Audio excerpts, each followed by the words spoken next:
You're listening to the N2K Space Network.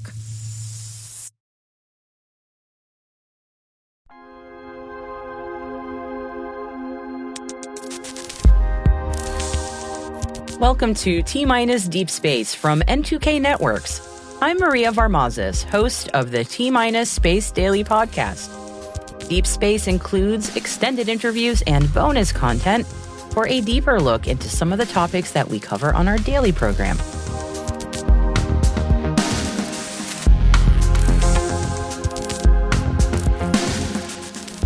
Now, when we think of port designs, we think of functionality.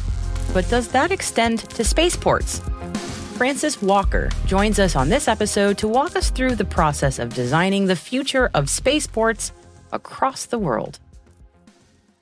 I'm the director of Corgan's London studio. Corgan are a large US-based architect with core expertise in aviation, data centers, commercial, healthcare, education. My focus is aviation and, by extension, vertiports and, in particular, spaceports. So, very exciting place to be right now in that world.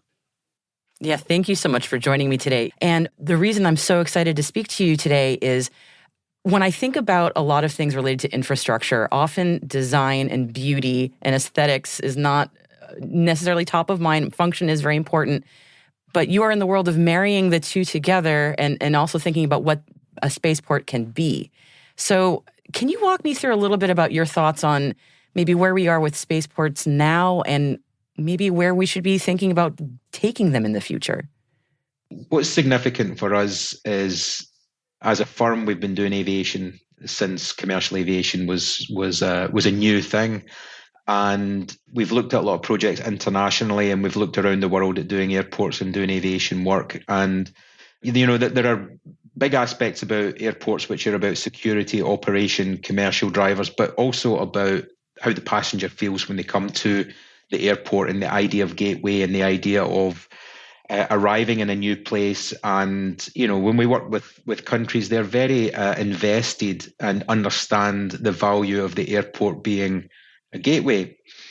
So if we extrapolate that to spaceports, there's no more romantic gateway for us right now than the gateway to space. And because we have that sort of expertise in how things operate, but we also understand the value of the experience being memorable and of kind of the psychological and emotional challenges that people will face when traveling. There's a certain amount, they might be traveling for the first time, and in the context of space, there is going to be an increasing number of people traveling for the first time in a way that very few people until now have traveled.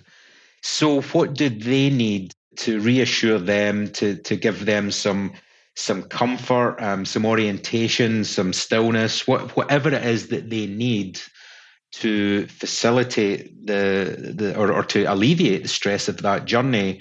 It's kind of the same conversation that we have in aviation and in vertiports with eVTOL, which is another emerging modality that involves us leaving the ground. So I think you are right that infrastructure tends to be a heavy word that's used in heavy ways, but we tend to stick cooler words in front of infrastructure to try and paint a different picture. So we talk about evolutionary infrastructure, which is very much about space and very much about helping us move forward as a species into space in a way that is meaningful and that can be scaled up and that can take root. Because I'm not the expert on the challenges that a person faces going into space.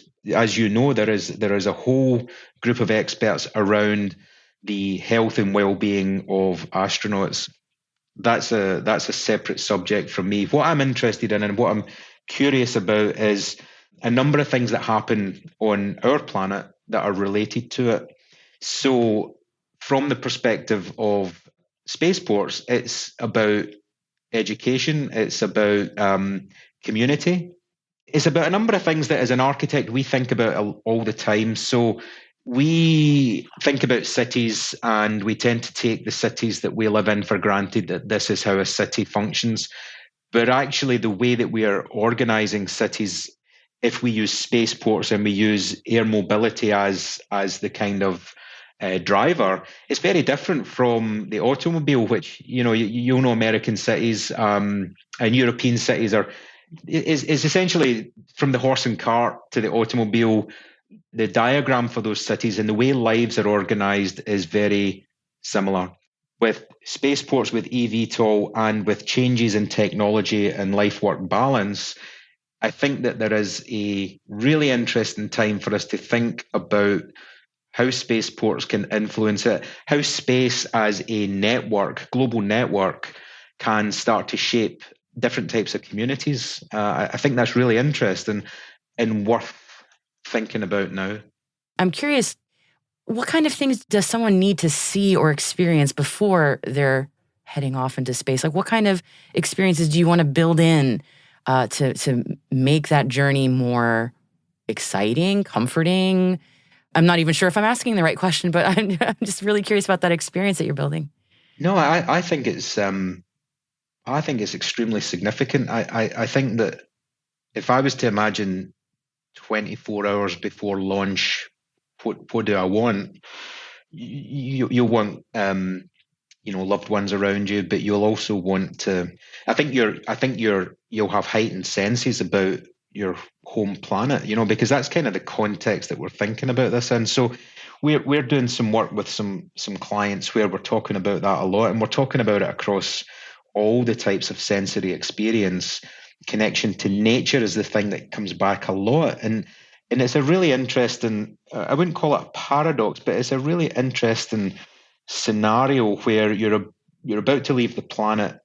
It's never sort of been more important to you, and you're open to it. So, one example we did on a sort of a concept design that we're working on for a spaceport is pre-launch. There's almost like a contemporary version of a forest clearing, and we kind of designed the residential spaces around this courtyard, and this courtyard was a forest, and in the center of the forest was a clearing, and it had a view up to the night sky, and that was all you could see. And what we really liked about that was it was sort of connecting us with a very, very sort of tribal past, and a very sort of going back a long way to the very origins of how we started to organize as a society, and the idea of sharing stories and looking up to the skies and doing these things.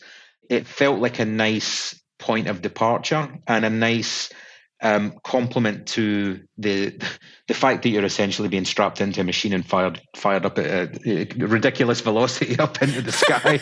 When you put it that way. Yeah. You kind of want to look at that sideways a little bit, It's so fascinating to hear you describing this, because for me, I've never been in a spaceport, and my only understanding, very basic as it is, of the function of spaceports, aside from what I know through my job now, is what I think of through my experience in airports, what I would imagine from what I've seen on TV of, somebody slapping up a Welcome to Earth poster on a wall and going, like, what's the analog there for space? It's so fascinating to hear about sort of thinking about the broader human journey and taking that into building that into the spaceport. That is such a really cool concept. It's blowing my mind a little bit. You mentioned something about also the idea of community. I wanted to get back to that because that's not a word I've heard very often, but I'm totally fascinated that you mentioned it. Could you speak a little bit more on what you mean about that and maybe how that weaves into your ideas there? Yeah, of course. And it's probably important for me to caveat by saying that I have friends and colleagues developing spaceports that are heavily involved in the regulatory side and the safety side and the risk issues, and rightly so. We need to resolve those kind of parameters before we can really push forward and establish. But the way that we're thinking about it is, if we can align the structure of education and the opportunities that exist in space and create a platform for the coming generation to have a path to space, I'm a big believer in not knowing what the answer is, but I'm smart enough to know that smarter people will come along if we give them the platform and the opportunity to develop some of these things. Where I get really interested in it is we tend to have siloed expertise in different areas. And I see space as a place where people with different lenses on the same challenge can cross pollinate and can come together, and you have physicists with artists, with people that are experts in agriculture, with people that know robotics. And I think that the big jump, the big leap forward comes from getting those people to look the same way. If you look at where we send our talent tends to be where we make big jumps, right? So everyone went to Silicon Valley in the 50s and 60s, and look where we are now. And they went to Wall Street in the 80s, and so it's up to us where those paths that we build. And I just find it really interesting, and I learn a lot from my children about where their interests lie. I have three daughters, and I want them to have interesting careers, and they can go do what they want. But one thing that I think is significant for them is there an interesting way to help? Is there an interesting way to get involved in some of these innovations and some of these developments that, like I say, I don't know what those developments are going to be. I just know that if we can get good people to face in that direction, that it's going to be really interesting what they can come up with. And that's what architects kind of do. We provide spaces for people's lives to unfold, and so it's sort of incumbent on us to provide that backdrop for cool stuff to happen, right?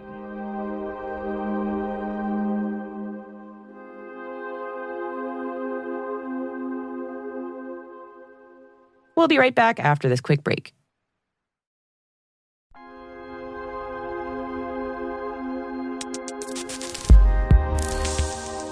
Again, a lot of my discussions with people about a lot of the space basics tend to be very functional.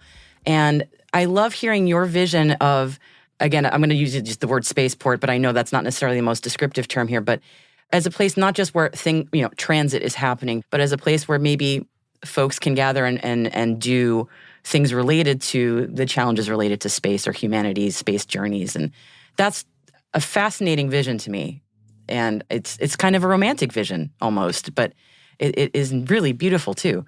It is, and it's sort of transposed from what we learn from aviation and from big airport projects, because all the big successful airports at a certain point in time have become victims of their success. They've grown bigger than anyone thought they would, and they have great challenges with expanding further or maintaining a good level of service for the passenger. And there's a number of challenges that come along, because all of them, they didn't really think we'll get this big. We didn't really think it would go in this direction. We didn't think big enough about this thing, because they were concerned with immediate needs. And I think that now's the time to have the conversation, at least about spaceports, in parallel to the hard yards of establishing the regulatory frameworks and the safety and pushing the technology and finding ways to make it more sustainable, which I think is where it's going to flourish or perish, because it has to, we have to tend to the planet while we explore the solar system. That goes without saying, right? That's me paraphrasing Carl Sagan. So it makes a lot of sense to me to think about these as places. And when you think about them as places, then you start to think about them a little bit differently. We did a really cool piece thinking about a spaceport over time. And sort of the narrative of the story, we build a lot of stories in-house, and we have an in-house team, our media lab, that brings these stories to life. And the idea was that the spaceport in 2025 grows over time, and generations live and work. So it starts off with a young couple and their grandparents by the end of this story. And one of the things that we did that I thought was pretty cool was all the rockets and technology that are contemporary in 25 become the monuments and the statues in 2080. And so you start to create your own landmarks and your own language of like cities, right? Cities have landmarks, they have statues, they have monuments, and you sort of rely on them to give the city its character. And so the idea of it becoming the living museum was something that I think touches on the romantic aspects that you've picked up on. That reminds me of a very remote airport I went to in the Northern Marianas Islands on, I think, the island of Rota. Tiny, tiny, tiny island. And they had nothing, they had cut down palm trees with these propellers propped up on them. And that was just sort of part of their history, these World War II era propellers from the planes. And it just happened on its own, but it was sort of like their monument row on this tiny little island. That just made me think of that. Yeah, what a fascinating conversation this is. Was there anything about your work on Spaceports or just maybe your philosophy on spaceport development in general that you wanted to address before we close? What's sort of got me excited right now is the integration of a strategy for spaceports, airports, and vertiports. And not all spaceports will be launch sites. I think, to my mind, the value of them is in networks, and that the networks are coordinated in a way that they provide part of the picture, or they provide part of the jigsaw puzzle, and things come together in one place, and maybe that's where the launch site is. So when we talk about spaceports, it's the same as airports. Everyone thinks airports are the same, but actually they're all very different. And when you get under the skin of them operationally, they are extremely diverse facilities in terms of how they operate, what their priorities are, etc. And I think spaceports would go the same way. I think that you could imagine sort of micro cities that were geared around space. And the reason I'm saying that could happen is when you read what some economists say the space sector could be worth, the one that catches my imagination is if we can mine an asteroid, right? If we can bring an asteroid back, or if we can mine it in space, the geopolitics of that on Earth are quite staggering, because the rare earth metals that are on these asteroids eclipse what we have on the planet. And those are the things that we need for technology advancements. So if you take the earth politics out of that, you create a very different scenario.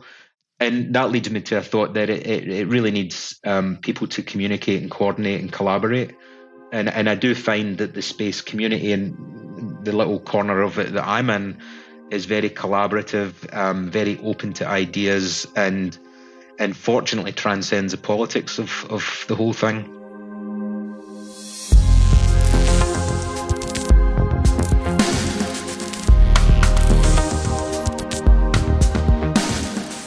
That's it for T-Minus Deep Space for August 5th, 2023.